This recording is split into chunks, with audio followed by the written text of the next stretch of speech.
Inilah Adam. Dia menghidapi penyakit gout. Cubalah Ural. Ia boleh membantu untuk mencegah pengkristalan asid urik dalam terapi gout. Ural, pengekali air kencing yang berkesan untuk gout. Assalamualaikum, anda sedang menonton Sekilas Fakta 18 Ogos 2023 bersama saya Syihah Muhammad Amin.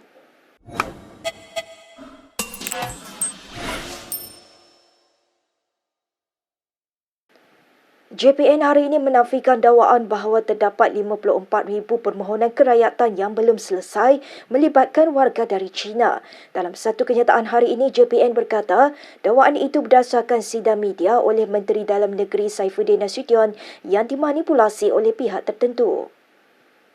JPN menegaskan jumlah 54,000 permohonan tersebut merujuk kepada jumlah permohonan dari tahun 2017 sehingga 2022. Ia meliputi pelbagai permohonan di bawah peruntukan Perlembagaan Persekutuan yang berkaitan dan dari pelbagai latar belakang keturunan dan negara asal. Tambah JPN lagi berdasarkan rekod dari 2019 hingga 31 Julai 2023, hanya 45 individu dari China dianugerahkan kewarganegaraan Malaysia secara keseluruhan. Kenyataan media tersebut adalah reaksi terhadap klip video tular yang mendakwa bahawa 54,000 warga China telah menunggu permohonan kewarganegaraan dan akhirnya mereka akan menjadi pengundi DAP. Klip video itu berdasarkan sidang media yang disampaikan oleh Saifuddin pada 8 Januari lalu. JPN berkata semasa sidang media itu, Saifuddin telah berjanji JPN akan menilai 10,000 permohonan kewarganegaraan tahun ini. Hakim Colin Lawrence Sequeira akan kekal sebagai hakim dalam perbicaraan bekas Perdana Menteri Najib Razak yang menghadapi pertuduhan rasuah berkaitan 1MDB. Ia berikutan Mahkamah Tinggi Kuala Lumpur menolak permohonan Najib supaya Sequeira menarik diri. Sebelum ini, Najib memohon Sequeira menarik diri atas alasan hakim terbabit pernah menjadi rakan kongsi firma guaman Zain & Co. bersama Jasmine Liu kira-kira 15 tahun. Liu sebelum ini menjadi buruan pihak berkuasa berhubung pembabitannya dalam skandal 1MDB dan sudah ditahan pihak berkuasa Malaysia awal Julai lalu. Sequeira berpendapat hanya kerana pembabitannya dalam pekerjaan lalu bukanlah alasan untuk menunjukkan dia mungkin berat sebelah dalam pengadilan. Katanya sejak Liu meninggalkan firma guaman berkenaan pada 2008, dia tidak pernah berhubung sama ada secara peribadi atau profesional dengan individu terbabit. Sequeira berkata pasukan pembelaan bukan sahaja gagal menunjukkan wujud sebarang hubungan peribadi atau profesional di antaranya dan Liu. Pasukan pembelaan bahkan tidak memberikan bukti sebarang hubungan keuangan atau langsung dengan wanita berkenaan. Najib menghadapi 4 pertuduhan salah guna kuasa dan 21 pertuduhan pengubahan wang haram membabitkan dana 1MDB bernilai 2.28 bilion ringgit. Baik, berita seterusnya. Menteri Besar Perak Soekarni Muhammad mendakwa usaha pihak tertentu untuk menggulingkan pentadbiran kerajaan negeri sekarang sememangnya wujud. Soekarni mendakwa terdapat sekurang-kurangnya 4 adun sedang cuba dipujuk untuk berpaling tadah memberikan sokongan mereka kepada PN. Sinar Harian melaporkan Sarani yang ditemui selepas mengadakan pertemuan bersama adun Kerajaan Perpaduan Perak di Ipoh berkata usaha pihak terlibat bagaimanapun tidak berlaku. Dalam pengetahuan kita memang ada gerakan itu. Bukan setakat mereka mengeluarkan kenyataan akhbar, tapi memang ada gerakan itu. Nampaknya mereka tak berpuas hati dengan keputusan PRN sebab dia mengharapkan, harapan dia ialah jika Perikatan Nasional dapat merampas 6 negeri, bermakna dia nak gambarkan satu gelombang baru penolakan rakyat terhadap kerajaan perpaduan. Tapi tak berlaku. Yang berlaku ialah kebijaksanaan rakyat memilih untuk mengekalkan status quo. Jadi tidaklah dikatakan mereka menang 6 negeri. Dan kerana itu tidak berlaku apa yang diharapkan. Yang disebutkan sebelum ini, jika 6 negeri dapat kepada dia, maka kerajaan pusat akan jatuh pada bulan Oktober. Yang ni tak berlaku lah. Itu nampaknya dia tak berpuas hati. Orang macam tu digambarkan, apa dalam hati dia digambarkan dengan lafaz dan perbuatan dia. Sebab itu dia keluar macam statement. Menurut Sarani, atas sebab itu juga dia mengadakan perjumpaan dengan semua adun kerajaan bagi mengelakkan muncul perasaan saling mengesyaki antara satu sama lain. Kata adun Kota Tampan itu lagi, semua adun kerajaan adalah orang yang setia kepada penubuhan kerajaan perpaduan. Selepas PRU 15 tahun lalu, BN dan PH mengadakan kerjasama untuk membentuk blok majoriti 33 kerusi di DUN sebelum menubuhkan kerajaan negeri. DUN Perak mempunyai 59 kerusi dan memerlukan sekurang-kurangnya 30 kerusi untuk mana-mana parti politik meraih majoriti mudah. PN memenangi 26 kerusi DUN pada November 2022. Perak seperti kebanyakan negeri lain menguatkuasakan enakmen anti-lompat parti dan memiliki undang-undangnya berhubung kekosongan luar jangka. Kita sering mengalami masalah kekurangan nutrisi penting dalam badan. Chisure, minuman pertama produk buatan Malaysia yang bernutrisi lengkap dan berasaskan tumbuhan, meningkatkan sistem imunisasi dan meningkatkan daya serta kekuatan tubuh badan. Baik, Ketua Pemuda UMNO Dr. Muhammad Akmal Saleh berikrar untuk membawa suara ahli-ahlinya daripada sesi bedah siasat yang dijalankan malam semalam. Sesi bedah siasat adalah mengenai keputusan 6 PRN yang lepas supaya dibawa kepada perhatian pemimpin tertinggi Parti Melayu tersebut. Berucap kepada lebih 1,000 ahli pemuda UMNO ketika perasmian, Akmal mengesah perbincangan secara aman dan pada masa sama menyampaikan amaran kepada pemimpin tertinggi UMNO. Akmal turut memberi jaminan sayap itu akan bertindak agresif jika pimpinan tertinggi parti tidak mengendah suara pemuda. Akmal juga membayangkan perhimpunan anggota pemuda UMNO dari seluruh negara itu diadakan sebagai tindakan balas terhadap seorang pemimpin kanan parti yang tidak dinamakan. Pemimpin kanan itu dakwa Akmal lantang membantah kritikan awal pemuda yang dibuat sejak hari pengundian Sabtu lalu. Terdahulu dalam ucapannya, Akmal menegaskan UMNO merupakan milik setiap ahli dan oleh itu mereka mempunyai kewajipan untuk mengembalikan parti itu kepada kejayaannya dahulu. Adun Merlimau itu juga berkata akan menerima sebarang penjelasan yang diberikan ahli pemuda untuk menilai prestasi hamba UMNO pada PRN lalu, termasuk meletak jawatannya sebagai Ketua Pemuda. Sementara itu, Akmal dalam reaksi segeranya selepas tular gambarnya bersama ahli Parlimen Sembrong, Hishamuddin Hussein berkata ia adalah gambar lama pada 25 September 2019. Menurut Akmal dalam kenyataan di Facebook, gambar itu ketika dia memegang jawatan sebagai Ketua Pemuda Jasin dan UMNO masih menjadi pembangkang. Justeru Akmal menggesa semua pihak dalam parti menghentikan budaya label-melabel sebaliknya menempuhkan kepada usaha memulihkan UMNO. Akmal menjawab tuduhan liar yang mengatakannya berkomplot dengan Hishamuddin dan melabelnya sebagai budak Hisham. Baik, kita ke berita seterusnya. Pengerusi PH Datuk Seri Anwar Ibrahim memberi bayangan isu pelantikan Menteri Besar Selangor yang baharu sudah diselesaikan. Datuk Seri Anwar mengulas mengenai kemelut pelantikan Menteri Besar Selangor yang sehingga kini masih belum diumumkan. Sebelum itu, sumber dalaman PH memberitahu Malaysia Kini bahawa 3 nama diserahkan kepada istana. Selain Menteri Besar sementara Amiruddin Syari, nama adun Seri Setia Fahmi Ngah dan adun Tanjung Sepat Borhan Aman Shah dikatakan turut dihantar. Bagaimanapun, sumber yang rapat dengan Anwar pula memberitahu hanya satu nama yang dihantar namun tidak menyatakan secara jelas siapakah calon tersebut.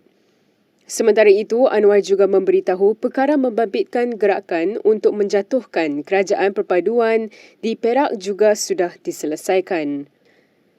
Sebelum ini, Menteri Besar Perak Sarani Muhammad mengakui gerakan untuk menjatuhkan kerajaan perpaduan sememangnya wujud. Sarani mendakwa terdapat sekurang-kurangnya 4 adun sedang cuba dipujuk untuk berpaling tadah memberikan sokongan mereka kepada PN. Anwar ditemui media selepas menunaikan solat Jumaat di Masjid Jami' Ar-Rahimiyah. Sementara itu, Datuk Seri Anwar tiba di Jabatan Perubatan Forensik Hospital Tengku Ampuan Rahimah untuk meluangkan masa bertemu waris mangsa naas pesawat yang terhempas di Elmina Shah Alam semalam. Menurut Datuk Seri Anwar, kerajaan akan memberi sokongan kepada keluarga mangsa yang terkorban dan akan membantu sebaik mungkin termasuk menguruskan jenazah.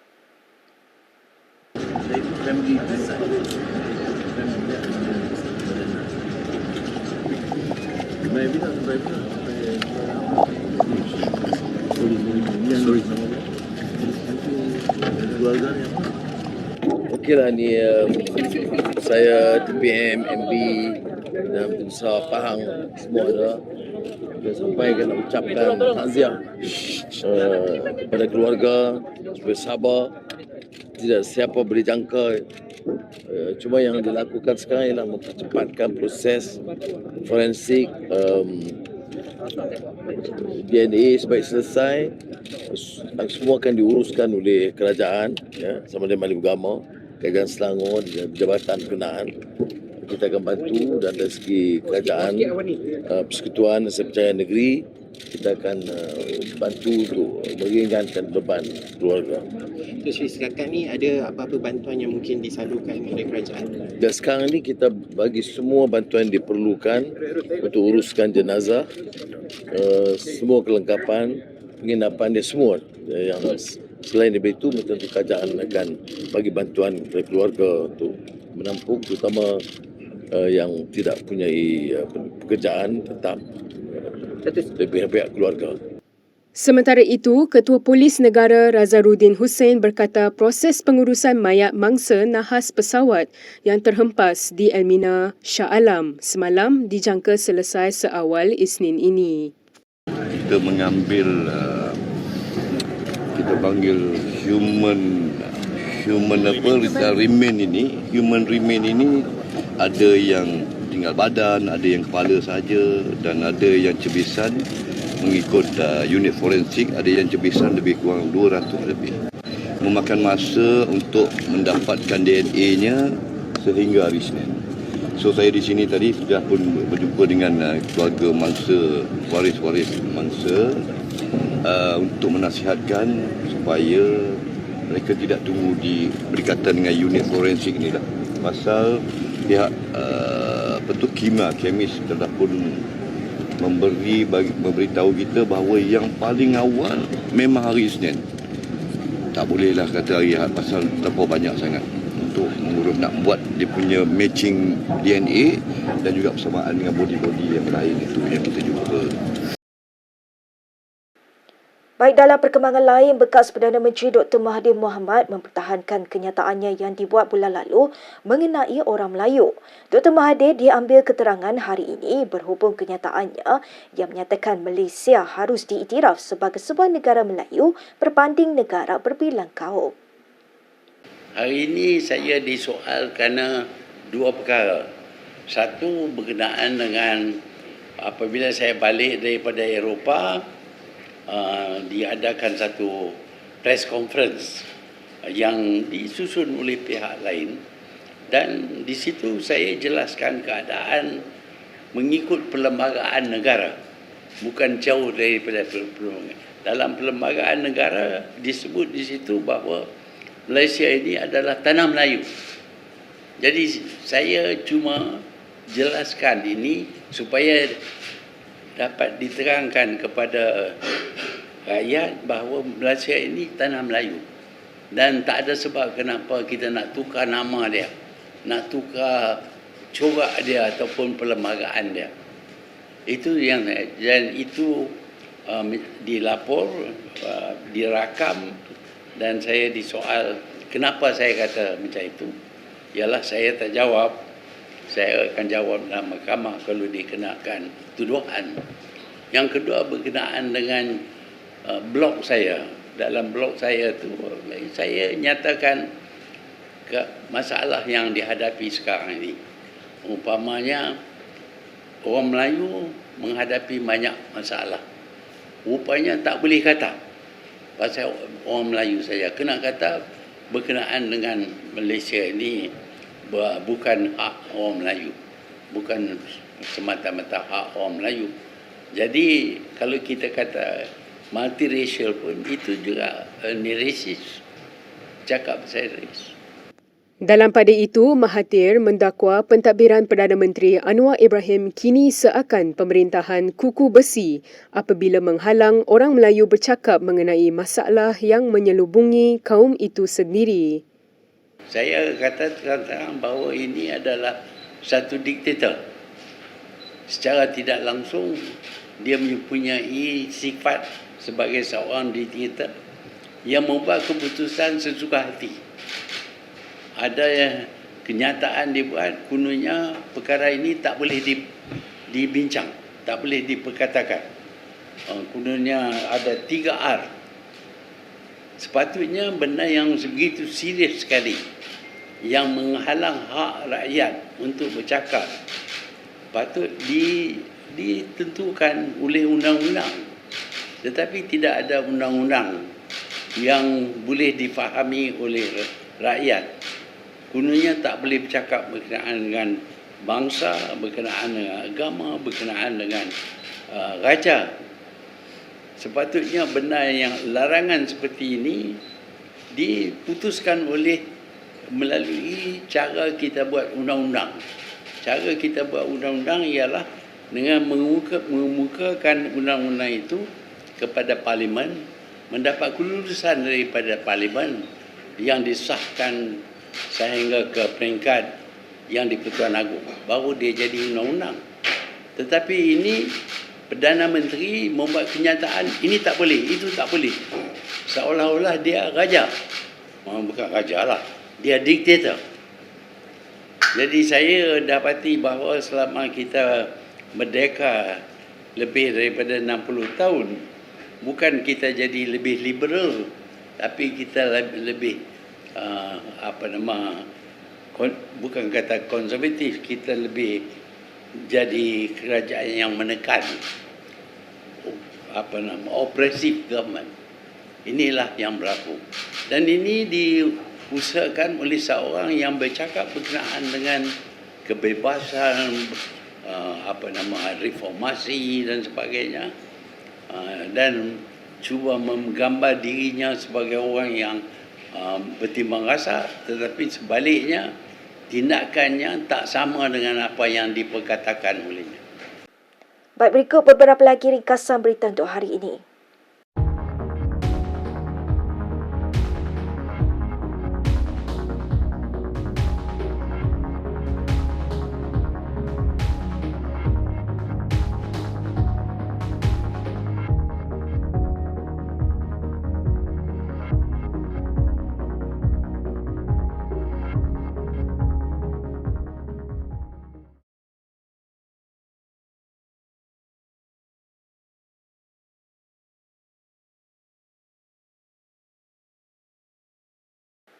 Sekian sahaja daripada saya, Syihah Muhammad Amin untuk Sekilas Fakta. Untuk lebih banyak berita, anda boleh melayari kinitv.com.